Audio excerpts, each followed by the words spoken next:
The darkness within me is something I can no longer suppress. I am compelled to share the chilling tale of my life, a life stained with blood, haunted by the deeds of a remorseless serial killer. As I recount my story, know that the horrors I describe are not for the faint of heart. From an early age, I felt a twisted fascination with death. The fragility of life, the power I held to extinguish it, captivated me. It was as if a sinister force guided my every step, whispering macabre desires into my ear. I succumbed to its call, embracing the darkness that dwelled within. My victims were carefully chosen, each one a canvas upon which I painted my masterpiece of terror. I studied their lives, learning their routines, their vulnerabilities. I relished the anticipation, the thrill that coursed through my veins as I stalked them, waiting for the perfect moment to strike. The night became my ally, shrouding my sinister pursuits in a cloak of shadows. Under its cover, I would approach my victims, a phantom in the darkness. Their screams would echo through the night, their pleas for mercy falling upon deaf ears.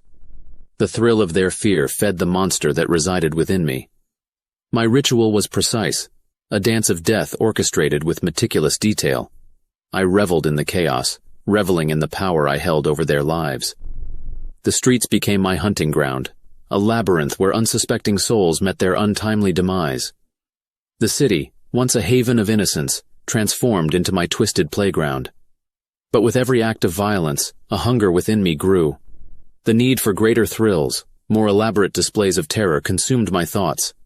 I craved recognition for my artistic endeavors, longing for the world to marvel at the brilliance of my malevolence. The desire for infamy became an obsession, a catalyst for even darker deeds.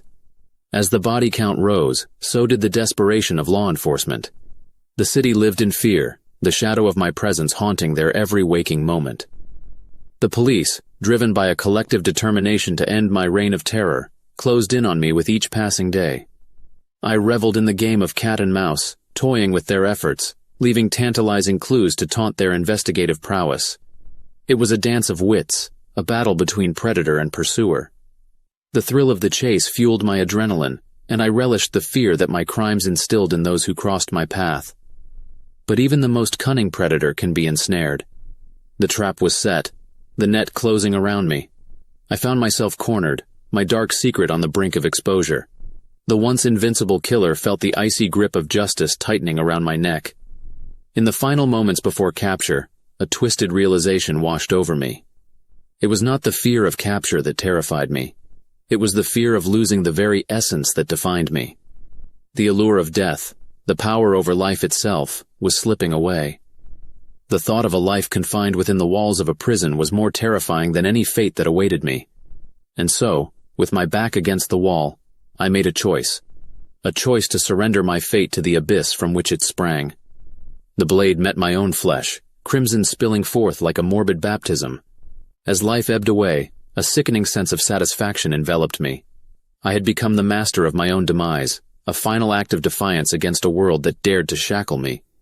Now, as my spirit lingers between realms, I share my story, a testament to the darkness that can lurk within even the most unassuming of souls. Heed my cautionary tale, dear reader, for evil can wear the mask of an ordinary face. Beware the depths of the human psyche, for it is there that the most horrifying monsters dwell.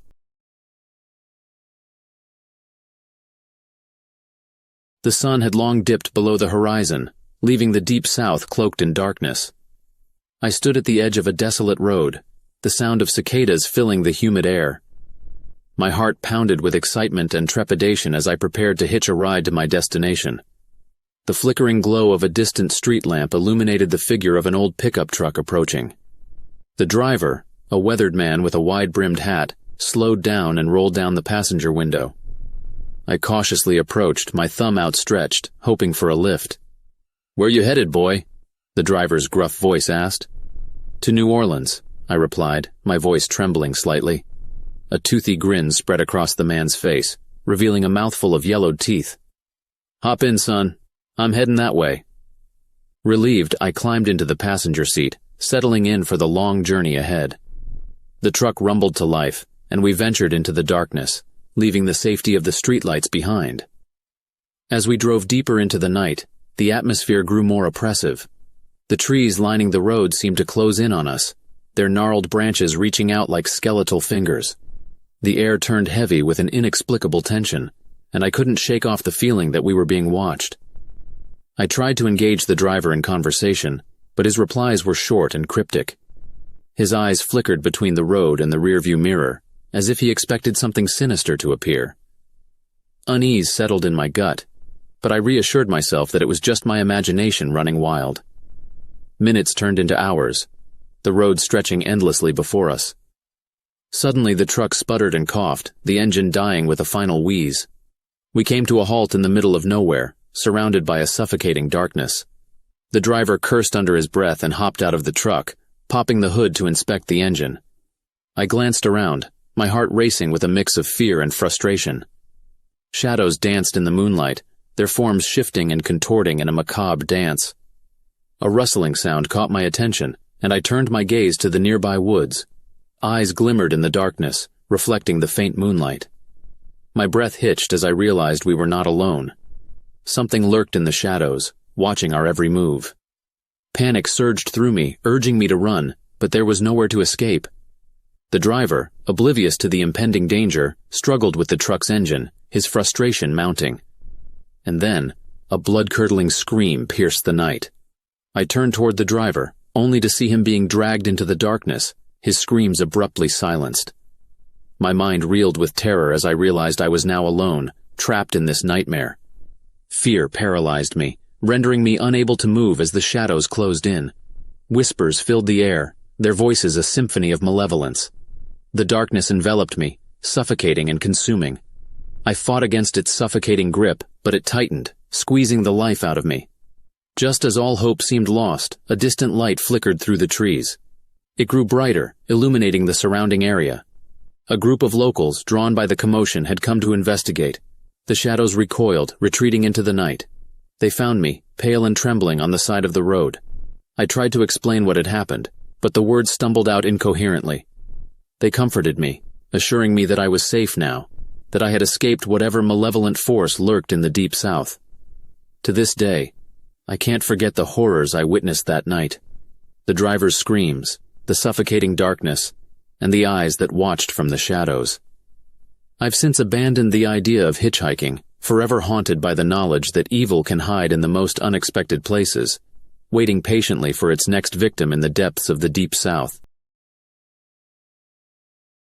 Myrtle Beach was supposed to be a paradise, a coastal retreat where people sought solace and relaxation. But on that fateful day, the idyllic beach town transformed into a living nightmare, a battlefield overrun by the walking dead. It began like any other sunny morning, the gentle sound of crashing waves echoing in the distance. Vacationers strolled along the shoreline, soaking in the warmth of the sun. Little did they know that an unimaginable horror lurked just around the corner. A low growl resonated through the streets, sending a chill down the spines of those who heard it. Panic spread like wildfire as people scrambled to make sense of the chaos unfolding before their eyes. In a matter of moments, the first wave of the undead emerged, their lifeless eyes fixed on the living. I, along with a group of survivors, barricaded ourselves in a beachside hotel, hoping to find refuge from the nightmare outside. We armed ourselves with whatever we could find, a broken chair leg, a rusted pipe, anything that could serve as a makeshift weapon. Fear gripped us, but we vowed to fight for our lives. The streets were overrun with the undead, their moans blending with the crashing waves. The once vibrant boardwalk transformed into a macabre parade ground as the zombies shuffled relentlessly towards us. We fought back, swinging our weapons with desperate determination, but their numbers seemed never-ending. As night fell, the situation grew direr. The zombies became more aggressive, their hunger for human flesh intensifying under the cover of darkness. We huddled together, listening to their relentless scratching and pounding on the doors and windows. It was only a matter of time before they would break through. Desperation compelled us to devise an escape plan. With the moon casting an eerie glow upon the streets, we made a daring dash through the undead-infested beach town. The stench of decay permeated the air as we maneuvered through the maze of abandoned shops and hotels.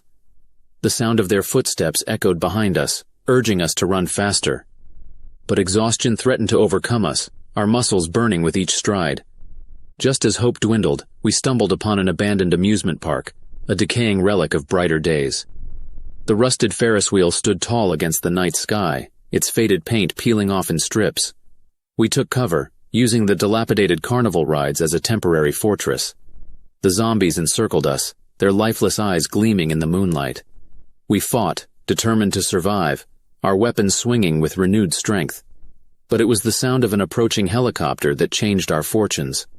The whir of blades cut through the air, a beacon of hope amidst the darkness. The military had arrived, launching an assault on the undead horde. Gunfire erupted, tearing through the night, as soldiers fought to reclaim Myrtle Beach. We watched in awe and relief as the zombies fell, their bodies crumbling under the onslaught. The air filled with the acrid scent of gunpowder, mingling with the stench of death. It was a bittersweet victory, knowing that countless lives had been lost to the relentless wave of the undead. In the aftermath, Myrtle Beach lay in ruins, a haunting reminder of the horrors that unfolded. Survivors emerged from their hiding places, their faces etched with grief and resilience. We vowed to rebuild, to honor the fallen and reclaim our beloved beach town from the clutches of the undead. But the memory of that fateful day lingers, a scar etched into our collective consciousness. Myrtle Beach may never be the same, forever carrying the weight of a zombie outbreak that turned paradise into purgatory. And as we rebuild, we remain vigilant, knowing that the dead can rise again,